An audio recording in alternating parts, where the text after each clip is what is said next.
Baik, Assalamualaikum warahmatullahi wabarakatuh. Perkenalkan kami dari kelompok 12 akan mempresentasikan hasil proyek kami yang bertopik analisis faktor-faktor yang mempengaruhi angka partisipasi sekolah atau APS pada penduduk usia 16 sampai 18 tahun di Indonesia pada tahun 2020. Sebelumnya, perkenalkan, nama saya Devina Cili Ramawati dengan NPM 2417052027, kemudian ada rekan saya. Saya Restabila Santosa dengan NPM 2457052002. Dan saya Muhammad Novel Afif dengan NPM 24570223. Baik, dari abstraknya untuk tujuan analisis kami ini, tujuan menganalisis angka partisipasi sekolah pada usia 16 sampai 18 tahun di tahun 2020.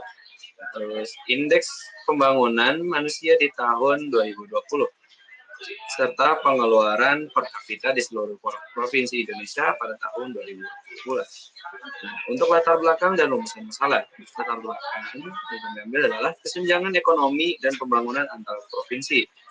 Dan kemudian ada pentingnya pengeluaran per kapita dan IPM sebagai indikator kesejahteraan. Kita lanjut ke rumusan masalah, distribusi pengeluaran dan IPM antar provinsi. Dan kemudian ada korelasi antara kedua variabel dan juga perbandingan kesejahteraan antar wilayah. Dan kita lanjut pada metode penelitian. Data sekunder dari BPS 2020, pendugaan parameter yang tujuannya adalah estimasi nilai rata-rata atau proporsi dengan interval kepercayaan 95%. Kemudian ada uji hipotesis, di mana menguji perbedaan rata-rata terhadap nilai tertentu atau antar kelompok. Kemudian ada one way ANOVA yang merupakan uji perbedaan rata-rata berdasarkan satu faktor kategorik. Dan kemudian ada two way ANOVA yang merupakan uji pengaruh dua faktor kategorik terhadap satu variabel numerik. Kemudian ada regresi linear sederhana yang fungsinya untuk mengetahui hubungan antara satu variabel bebas dan satu variabel terikat. Kemudian ada regresi linear berganda yang fungsinya untuk memprediksi variabel terikat berdasarkan dua atau lebih variabel bebas. Dan yang terakhir ada korelasi yang fungsinya untuk mengukur hubungan antara dua variabel numerik.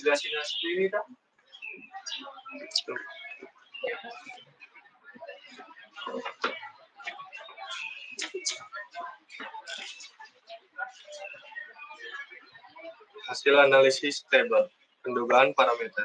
Berdasarkan hasil analisis pendugaan parameter, dapat disimpulkan bahwa rata-rata angka partisipasi sekolah atau APS usia 16 sampai 18 tahun di 33 provinsi di Indonesia adalah sebesar 75,28% dengan interval kepercayaan 95% antara 73,24% hingga 77,32%. Uji ini digunakan untuk mengestimasi nilai rata-rata populasi berdasarkan sampel dan memberikan gambaran sejauh mana nilai rata-rata tersebut bisa dipercaya.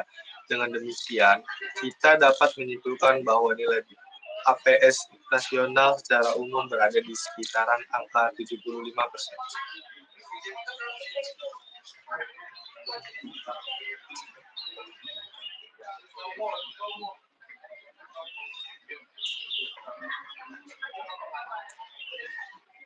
Uji hipotesis.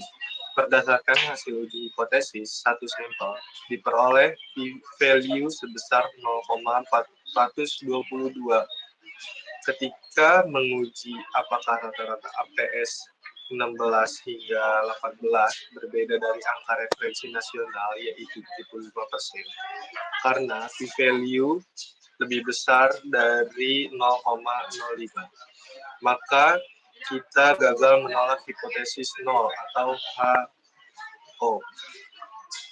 Artinya, tidak ada bukti yang cukup kuat untuk menyatakan bahwa rata-rata APS secara nasional berbeda dari 75%. Uji ini digunakan untuk menguji apakah rata-rata sampel secara statistik berbeda dari suatu nilai acuan.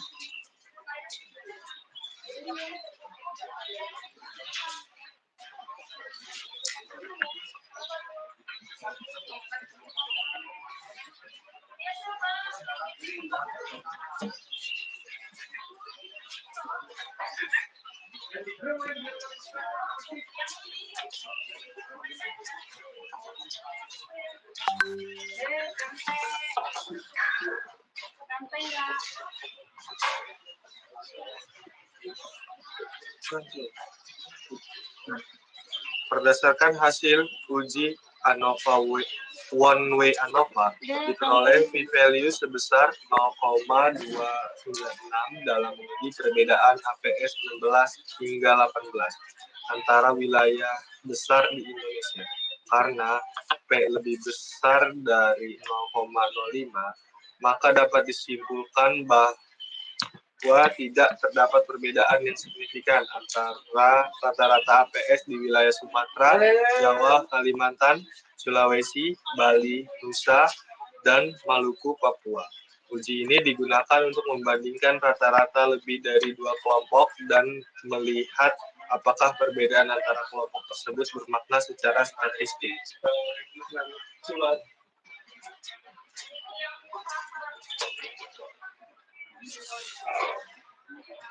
Due ANOVA tidak dapat dijalankan secara valid dalam analisis ini karena terjadi rank defisien yang disebabkan oleh kolinialitas antar provinsi dan wilayah. Provinsi secara langsung menentukan wilayah, sehingga model menjadi tidak mampu mengukur pengaruh dua faktor yang saling bergantung. Uji ini seharusnya dilakukan untuk mengukur pengaruh dua faktor kategorik serta interaksi terhadap satu variabel numerik. Namun dalam kasus ini diperlukan pendekatan lain seperti nested ANOVA atau regresi.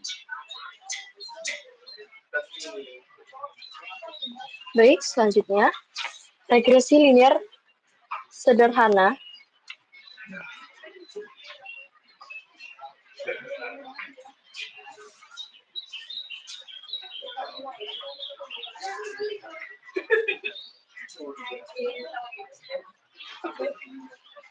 Baik, selanjutnya regresi linear sederhana.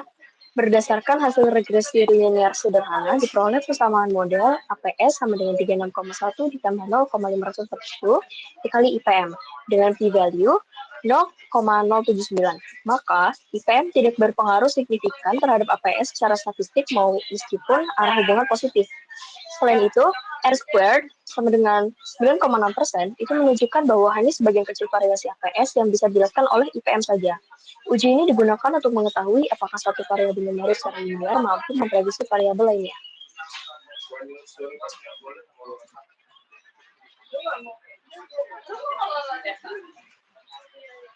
Kemudian selanjutnya regresi linear berganda. Berdasarkan hasil regresi linear berganda, diperoleh persamaan model APS sama dengan min 43,3 ditambah 2,00 X IPM dikali IPM kurang 2,52 dikali pengeluaran. Kedua prediktor berpengaruh signifikan terhadap APS dengan p-value kurang dari 0,05. Namun, pengeluaran memiliki koefisien negatif yang menunjukkan arah hubungan berlawanan, kemungkinan karena multikolinearitas atau disdata. Model ini memiliki R squared sama dengan 36,5%, yang berarti model cukup menjelaskan variasi APS secara moderat. Uji ini digunakan untuk mengetahui pengaruh simultan dari dua atau lebih variabel numerik terhadap suatu variabel dependen.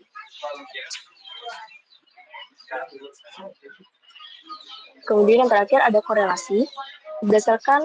Berdasarkan hasil analisis korelasi Pearson didapatkan bahwa hubungan antara IPM dan APS memiliki korelasi positif lemah, R sama dengan 0,311 dan tidak signifikan, P sama dengan 0,079. Hubungan antara pengeluaran dan APS hampir tidak ada, R sama dengan 0,007, P sama dengan 0,909. Namun, IPM dan pengeluaran memiliki korelasi sangat kuat, R sama dengan 0,852, P sama dengan 0,000. Uji ini digunakan untuk mengukur kekuatan dan arah hubungan linear antara dua variabel numerik, serta mengidentifikasi potensi hubungan atau masalah multikolinearitas sebelum membangun model regresi. Oke, untuk kesimpulannya adanya hubungan positif antara pengeluaran dan juga ada ketimpangan signifikan antara Jawa dan Indonesia Timur. Dan untuk rekomendasi ini, merekomendasikan untuk melakukan pendekatan diferensiasi dalam kebijakan pembangunan dan juga melakukan peningkatan alokasi sumber daya untuk wilayah yang tertinggal.